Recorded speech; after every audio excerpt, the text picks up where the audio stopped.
Well, hello again, podcast listeners here at Honey Bee Obscura. Thank you so much for giving me some of your time. I wish that I could tell you that I just had some game-changing topics for you, but actually all I've got are typical beekeeping anxiety thoughts and potential preparations. So if you would, stand by and let's just chat for a minute, just you and me. Nothing special. Let's just talk about bees. I'm Jim too. I come to you once a week here at Honey Bee Obscura, where I talk about something to do with just plain beekeeping.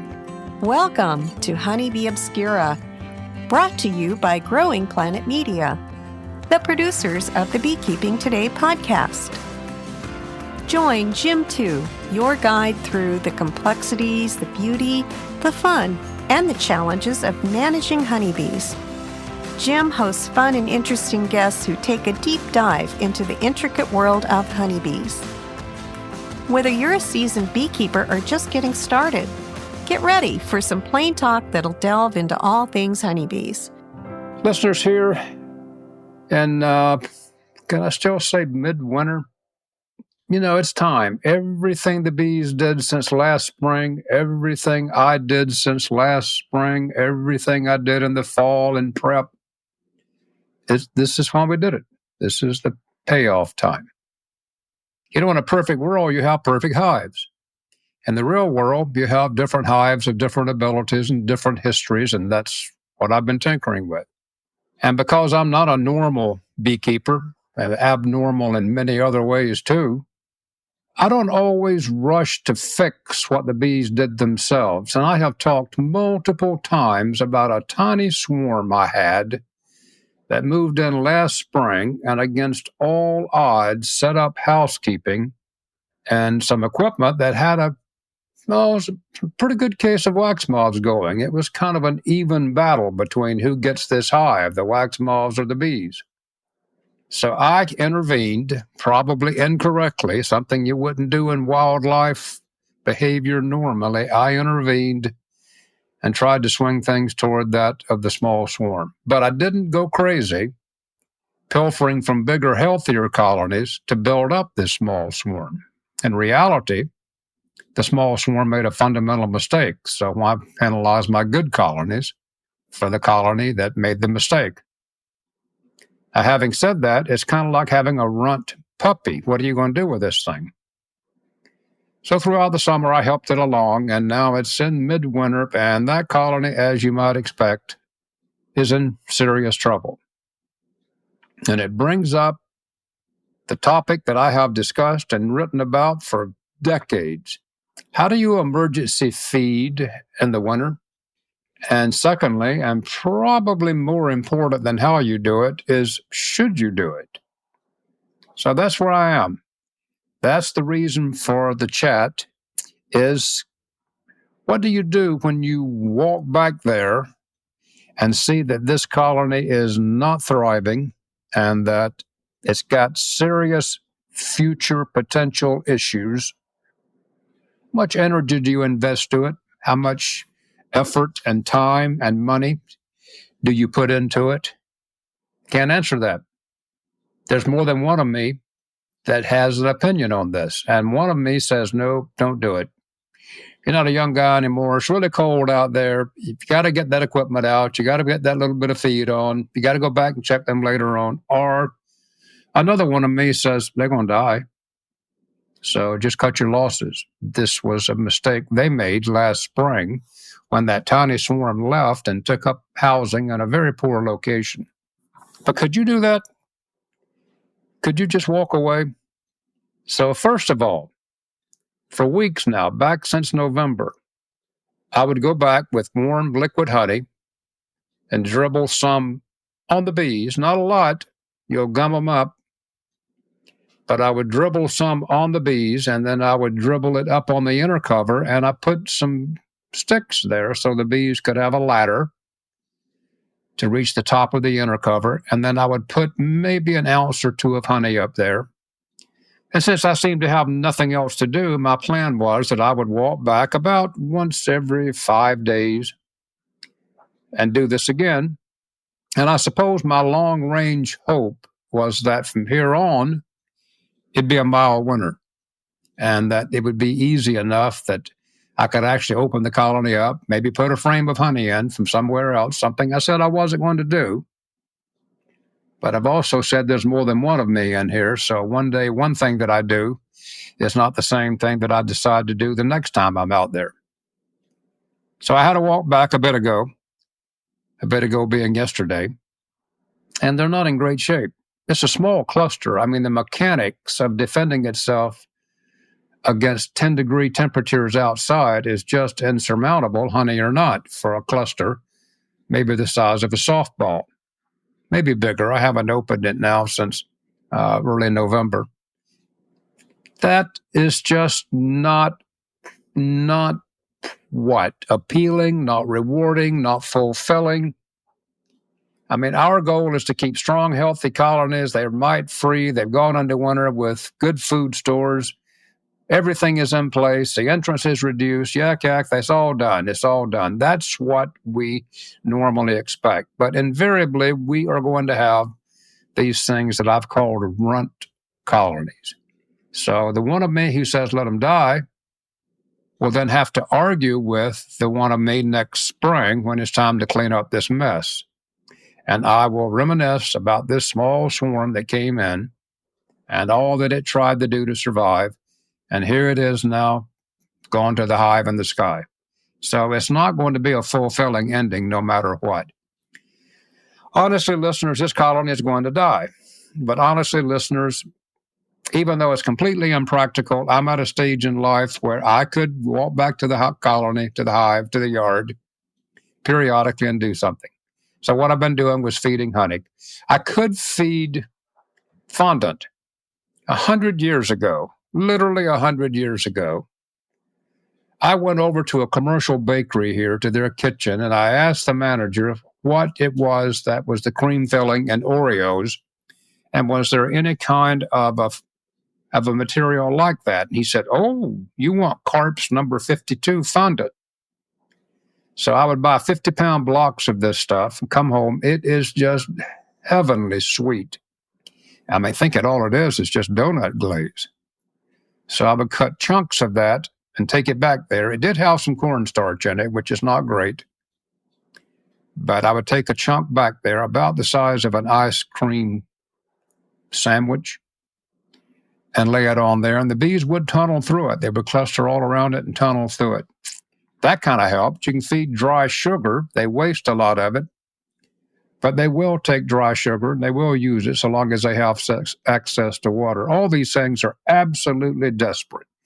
This is you doing what you have to do. This is I doing what I need to do, not to feel so guilty next spring when I clean that dead colony up. Now, for all you people in warm climates who don't have all these 10-degree temperatures and whatever, you can still do this because you too, in your own way, are going to have weak colonies every here and now and then. So it's not a situation just for the climate here. The one thing you're going to have a hard time doing, because I have tried, is feeding some kind of liquid syrup in the wintertime. It just doesn't work. The bees have to figure out some way to get that water. They have to take the water out of the syrup to get to the sugar. If you've got a technique for feeding bees, let me say in a cold climate, liquid syrup in the winter, I guess I'd like to know how you're doing it.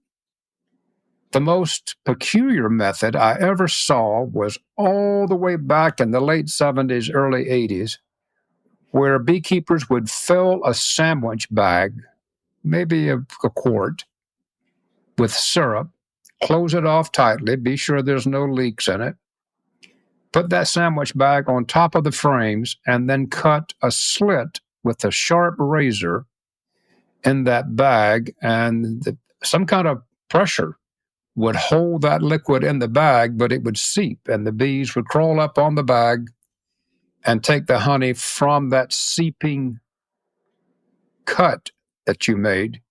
I have never seen that done before or since. Something about it wasn't popular. But I suppose that's a way because, see, the cluster could actually cluster around that bag 100 years ago. Everything seemed to have happened 100 years ago. I actually devised a feeder that had a tube in it, much like a straw, and my thought was that I would put the feeder up top, and then this feeder tube would go down into the cluster, and I could feed bees that way. What was wrong with that? Well, the minute that a bee touched that drop hanging off that tube, that drop dropped. And so with bees all around it feeding on it, they just kept that thing free flowing. The syrup came out much faster than they could take it, and all I had was some wet bees and about a quart of syrup on the bottom board. I thought it was a nice idea. It was a complete failure. So the conversation I've just had with you is that I have a small colony. It's been small all season. I knew it was going to die, but now that it's time for it to die, I just can't stand by. So I'll do all these things. I'll have all these thoughts. I'll talk to you about it. And then probably I'll tell you here in a few weeks that the colony is dead. They don't have the population of bees to fight off the winter. They don't have the population of bees for cluster mechanics. There's just so much that feed and beekeepers can do to help a small colony. Let's hear from our sponsors, and I've got some more drivel that I'd like to bring to you.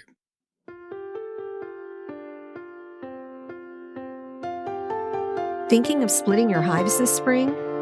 Better Bees 2025 queens are now available. Choose from Carniolan, Kudik, and Northern Queens, each perfect for different beekeeping needs. Carniolans are gentle, mite-resistant, and adapt well to nectar flows. Kudik's queens, raised in South Carolina and New York, are strong producers with hygienic traits favored nationwide. For northern climates, our locally raised queens are winter hardy, disease-resistant, and bred for honey production. Queens are available for local pickup in Greenwich, New York, or FedEx overnight shipping. Reserve yours today. Supplies are limited. Better Bee ships queens Tuesday through Friday only. Terms apply. Visit betterbee.com to learn more. That small colony I've been talking about, you can rest assured that it's under stress. What does a bee know? I don't know. What does the colony know as a combined bee unit? What does it instinctually know? I don't know. But I would bet that they know that they're in trouble. That if they can't maintain the temperature, they don't have the winter resources, I'll bet you that they know that they're in trouble. So here comes Nurse Jim, who's going to do something that's really going to turn this colony around. I will do expertise-type bee things. I will light a smoker, and I'll use just the absolute minimum of smoke. And I will open this stress colony, and I will put a frame of honey in that I've taken from another colony that I smoked and stressed to take the frame out of. And then I'll put this frame of cold honey right beside that cluster. They will just weep little bee tears for joy at this sudden surfeit of food. No, they won't. No, listeners, they won't. They're going to go crazy. They're going to view me as an invader. They're going to try to defend the colony. They're going to come flying out. Every bee that flies out of that already pathetically small colony is going to drop to the snow and die there. So it's really, really hard to be helpful. That colony is under stress, and anything I do to alleviate that colony is just going to stress it more, or to help that colony, it's just going to stress it more. And I've also dragged in an innocent bystander hive that didn't do anything wrong, that collected honey and made preparations for the winter, and now I'm pilfering it to give it to the little colony that couldn't take it. So in this case, colony stress is a fact of life. Isn't stress for all of us and bees a fact of life? I'd like to think there's good stress and bad stress, and that the good stress you just can't get enough of. What is good stress? Well, in my case, it's a good nectar flow going on, and I don't have supers ready. So you run around getting supers together. Good stress is a swarm that's 10 feet up. You wish it was 6 feet up. but I do have a 10-foot ladder that just might reach it, but I got to hurry. That's good stress. And we all know what bad stress is. So I won't go into it. This is not quality time in the hive. Next spring, which I'd like to think is just in sight now, but it's not.